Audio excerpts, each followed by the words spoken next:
it's me Anjali. Now I'm going to continue reading novel The House at Riverton by Morton, part 14. Title is A Suitable Husband.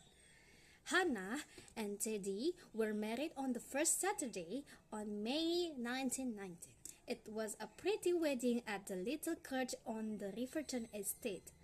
The Luxton would have preferred London so that more of the very important people they knew could have come. But Mr. Frederick was insistent, and he suffered so many blows in the months preceding that no one had much spirit for agreeing. So it was, she married in the small church in the valley, just as her grandparents and her parents had done before her. It rained. Many children said Mrs. Thompson, weeping past lovers, whispered Nancy, and the wedding photographs were stained with black umbrellas. Later, when Hannah and Teddy were living in the townhouse in Grosvenor Square, a photograph sat up on the morning room writing desk. The six of them in a line, Hannah and Teddy at the center, Simeon and Estella beaming on one side, Mr. Frederick and Emmeline blank-faced on the other.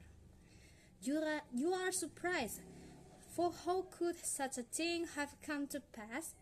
Hannah was so set against marriage, so full of other ambitions, and Teddy sensible, kindly even, but certainly not the man to sweep a young woman like Hannah off her feet.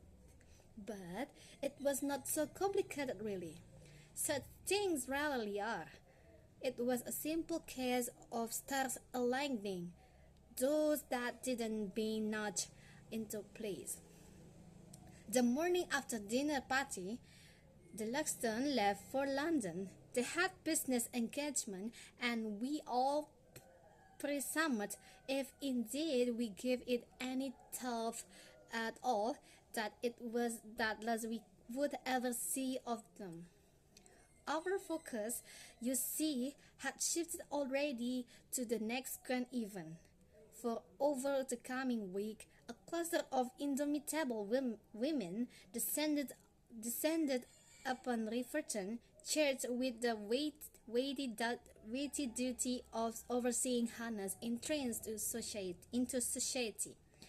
January was the zenith of country balls and the mortification of leaving things too late. Being forced to share the date with another large ball was unthinkable. Thus the date had been picked 20 January, an invitation long since hand. One morning in the early New Year, I served tea to Lady Clementine and the dowager Lady Ashbury. They were in the drawing room, side by side on the sofa, diaries open on their laps. 50 ought to do well, Lady Fella said. There's nothing worse than a teen dance. Except a crowded one, Lady Clementine said with distaste. Not that it's a problem these days. Lady Violet surveyed her guest list and a thread of dissatisfaction, pulling her lips to pout. My dear, she said, whatever are we to do about the shortage? Mrs. Thompson will rise to the occasion, Lady Clementine said. She always does. Not the food, Clem, the man. Wherever shall we find more men? Lady Clementine leaned to observe the guest list. She shook her head crossly. It's an absolute crime. That's what it is. A dreadful inconvenience. England's best seat left to rot on God-forsaken French fields, while her young ladies are left high and dry. Nary a dancer partner between them. It's a plot, I tell you, a German plot. Her eyes widened at the possibility to prevent England's elite from breeding. But surely you know someone we could ask, Clem. "You've proved yourself quite the matchmaker." I counted myself lucky to find that full of Fanny's Lady Clementine sighed, rubbing the powdery rolls of neck beneath her chin. "It's great shame Frederick never took an interest. Things would have been a lot simpler. Instead, I had to scrape the barrel's bottom." "My granddaughter is not to have a husband from the barrel's bottom," Lady Fela said. "This family futures depend upon her match." She gave a distressed sigh, which became a cough, shuddering through her thin frame. "Hannah will do better than poor simple Fanny," Lady Clementine said assuredly. Unlike my church, your granddaughter is blazing with beauty and charm, and no inclination to use them," Lady Fela said. "Frederick has indulged those children. They have known too much freedom and not enough instruction. Hannah in particular. That girl is full of outrageous notion of independence." "Independence?"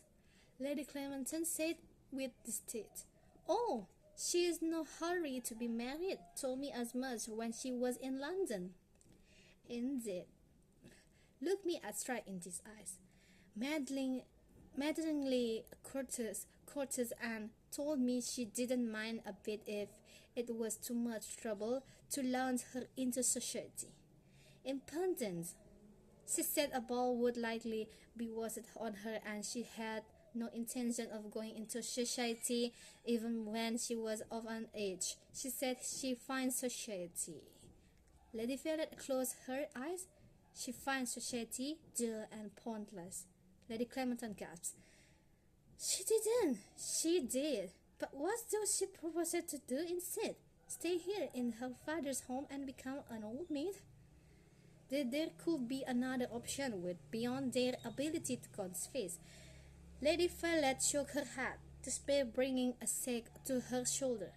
Lady Clementine, perceiving that some ameliorations of spirits was called for, straightened and patted Violet's hand. There, she said. "Your granddaughter is still young, Violet dear. There's plenty of time for her to change her mind." She tilted her head to the side. "I seem to remember you had a touch of the free spirit at her age. You grow out of it. Hannah will too." "She must," Lady Violet said gravely. Lady Clementine coughed the wave of desperation. "There's no particular reason she need make a match so soon." She narrowed her eyes. "Is there?" Lady Violet sighed. "There is," Lady Clementine said, eyes widening. "It's Frederick. His confounded motor cars. The bank sent me a letter this week. He's missed more payment." And this was the first you knew?" Lady Clementine said hungrily. Dear, I dare say he feared telling me," Lady Violet said. He knows how I feel. He's mortgaged all our futures for the sake of his factory. Has even sold the estate in Yorkshire to pay the debt duties on his inheritance. Lady Clementine tutted. Would that he sold that factory instead? It's not as if he hasn't had offers, you know." "Presently? Regrettably not," Lady Violet sighed. "Frederick is a wonderful son, but a businessman is not. Now, I gather he's pinning all his hopes on receiving a loan from some syndicate that Mr. Luxton is involved with." She took her hat.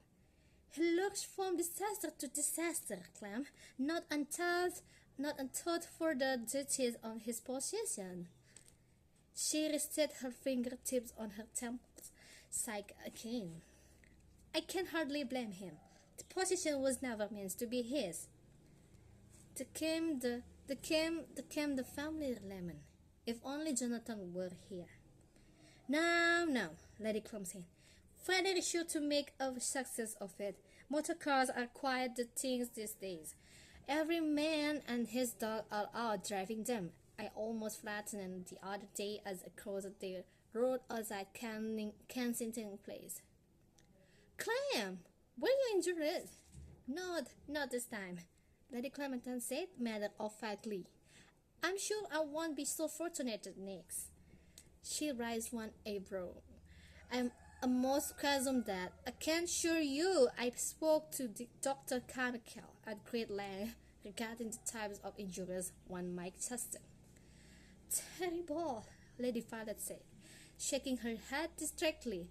He sighed. I wouldn't mind so much about Hannah if Frederick wouldn't only marry again. Is it likely? Lady Clement said.